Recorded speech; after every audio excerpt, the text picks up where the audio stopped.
All right, hi team, welcome back. So this lesson will be focusing on slides 19 through 25 in your knife safety workbook.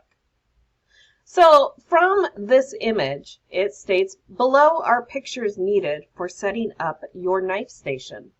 From the pictures, please explain why you need these items when correctly setting up your knife station. Demonstrate your understanding. So starting from left to right, we have a sanitizing bucket. We have a sink full of hot soapy water. We have a clean countertop. We have a damp rag or paper towel. We have a knife block, and we have a cutting board. So with this, all I am asking you to do is to write down what it is each of these sections are and why it's important. So from here, I will go in and I will insert why.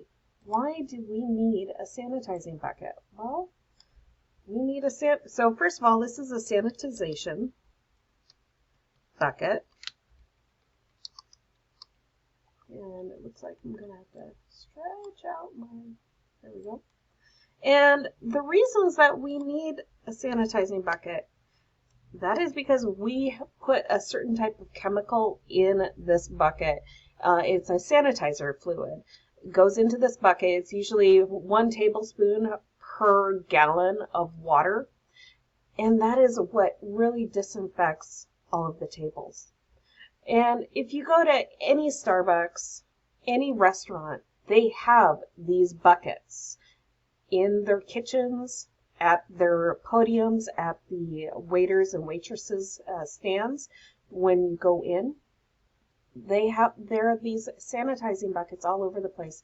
And honestly, you have to, if a public worker for the government comes in and they're going around doing health safety inspections, they're going to ask you, where are your sanitizing buckets?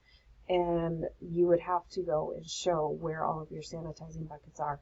And they also take note how long the rags are in the sanitizing water.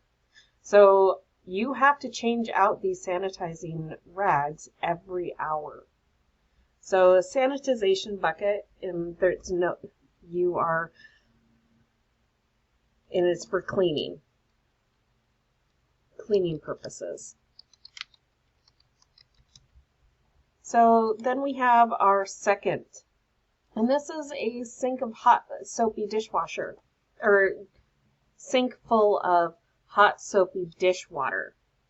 Hot soapy dishwater. Why is this important? Because when we're cleaning, we need to have the water to a certain temperature. That helps disinfect, and the soap really cleans everything. Then we have a clean countertop. Why is that important? Think about it. Clean countertop, that's really important because where else are you going to do your food preparation? For food prep. Then we have for the paper towel, a damp paper towel. This is great for, and honestly, we should even move these images over to around just a little bit. And that's because a damp paper towel goes underneath the cutting board. And that's just so that your cutting board doesn't move. So damp paper towel to help prevent the cutting board from slipping. Then we have our cutting board. And what's important about a cutting board? A cutting board is used specifically to cut your vegetables, and if you're doing your meats, and again, remember, meats need to be on a plastic cutting board so the juice from the meat doesn't, and the bacteria doesn't go into your cutting board.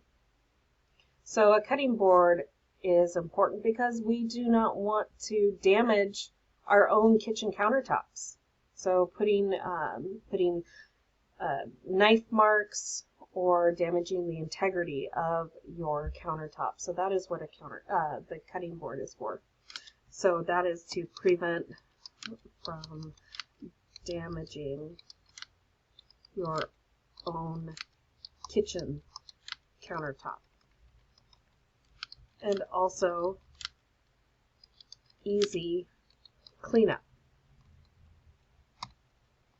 Which then leads to our sixth and final, we have our knife block. So a knife block, why is this important? A knife block is important because it doesn't have to be a knife block. So if you are at home and you don't have a knife block such as this, I have a knife block like this where all my knives go into. Maybe you have a magnetic strip that is up on your wall where you have your knives. That's safe. Maybe you have a drawer that is specifically designed just to store your knives.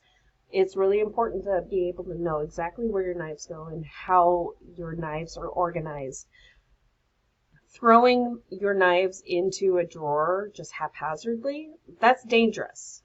You don't know where the knife blade is, and you could reach in and you could cut yourself. So it's really important to have a safe and designated spot where your kitchen knives go at all time. So, knife block for knife storage and safety. Now we're going to move on to slide 21. On slide 20, you should be able to watch the video and how to hold a knife. Watch the video and list 5 important things to remember. So that is your responsibility. But moving on to slide 21, it's asking you, what is the breakdown? Mince. Your knife skills for mincing. That means to cut into very fine pieces. Very fine pieces. So the use would be garlic, shallots, and onion. So these items you want to become a part of something, so such as a sauce.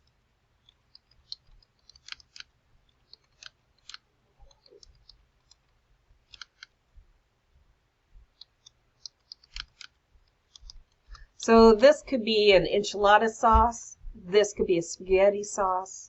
There's all sorts of different types of sauces, such Alfredo is another. But mince means to make something extremely fine, very, very small pieces. Then we have a julienne. A julienne cut is where the size dimensions is 2 by 1/8 and by 1/8. And if we were in class, I would be showing you this. So it's 2 by 1/8 by 1/8 inches. So the use is to put into salad garnishes, spring rolls, sushi. Those are just certain things that is the type of cut that goes into your egg rolls or your spring rolls. Just to give you kind of a visual example. So salad garnishes, spring rolls, egg rolls, sushi. Then we have a brunoise. And we're not going to go really into this particular type of cut because I really just want to be focusing on mince, julienne, dice, chop. But I just want you to be introduced to it. So for a brunoise, it is 1/8 by 1/8 by 1/8 inch. And for a Brunoise cut, it's only for garnishes. Then we have the dice. So dice is your small, medium, and large cuts. So that could, for the large cuts, that's also a chop. So for a small dice, it is 1/4 inch by 1/4 inch by 1/4 inches. Then we have a medium cut, and that is 1/2 inch, and it just goes up.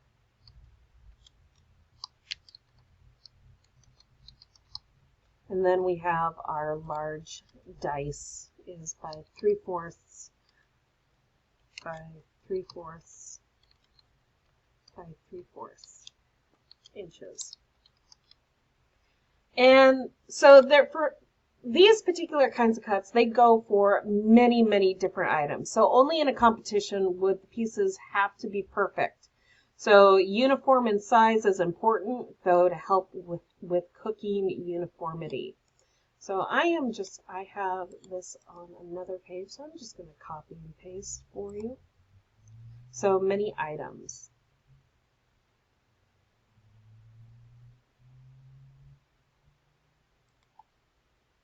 Followed with bâtonnet or a stick, and that is where it's 2 by 1/4 by 1/4 inches.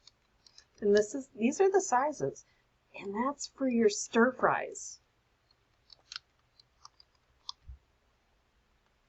Finally, we have the round cuts, and those are round slices cut from round foods such as a carrot, a turnip, it could be an onion, all sorts of different kinds of foods.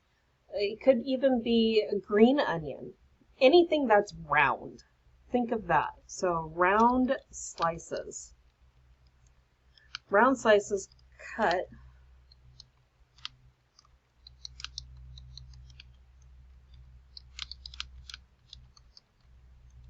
so that style cut is usually 1/4 inch thick. Not think, but thick. And then finally, what is that used for? They're used to go into your soups, your casseroles, your salads, or maybe garnishes. So it goes for a lot of various things.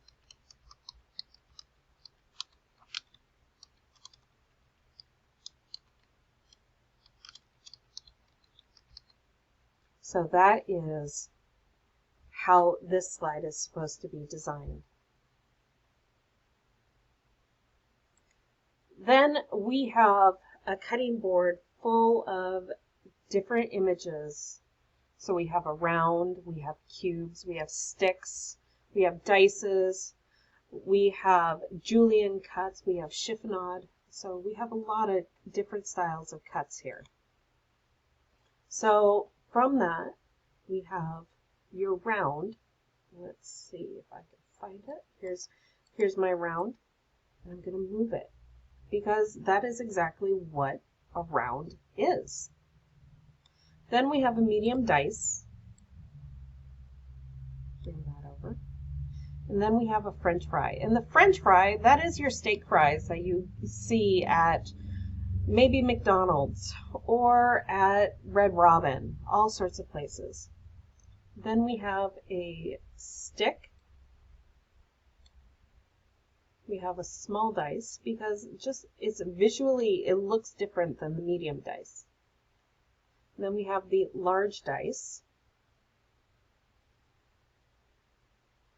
or cube. Then we have a julienne, and the julienne, remember, that is what goes into like sushi or your spring rolls. Brunoise, it's got a couple of different ways, but I pronounce it as brunoise. And then we have the chiffonade. And the chiffonade is that specific cut is only for garnishes that goes on top of things. It's really just tearing apart your herbs. So, which leaves, we have what's left on the side here. In chop, it just means it's a rough cut. And then slice, that could also go for the round as well.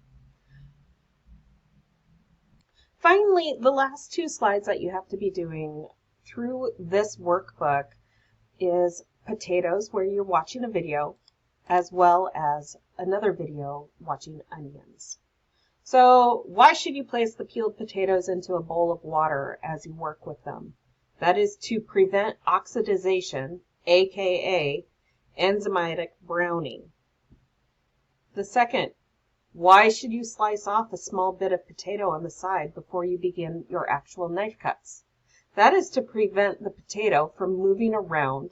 It gives it a solid base.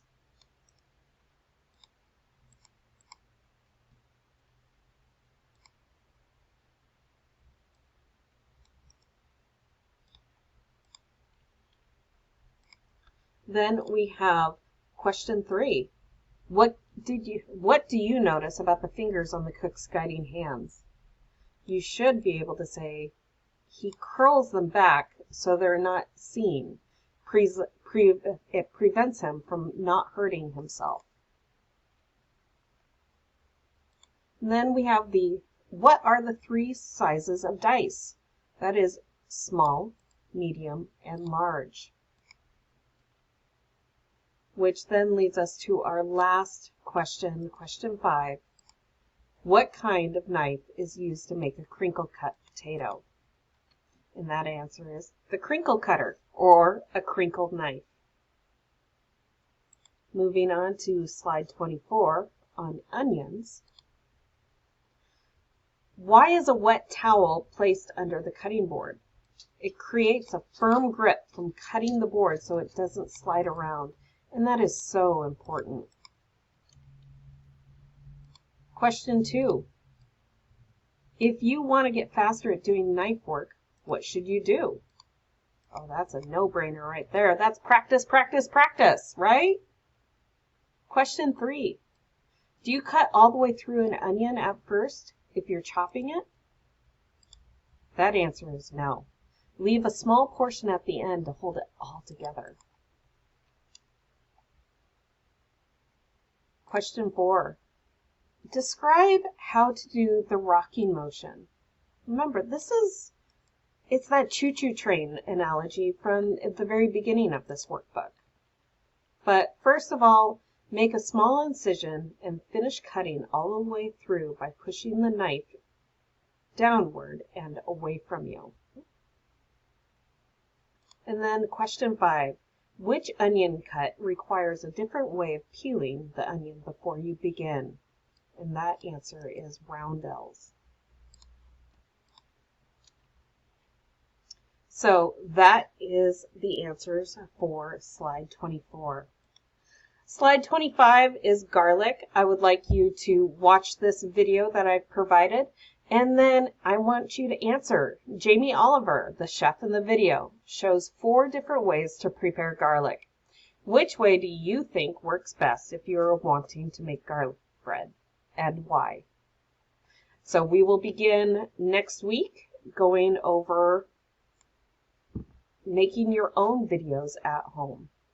Enjoy!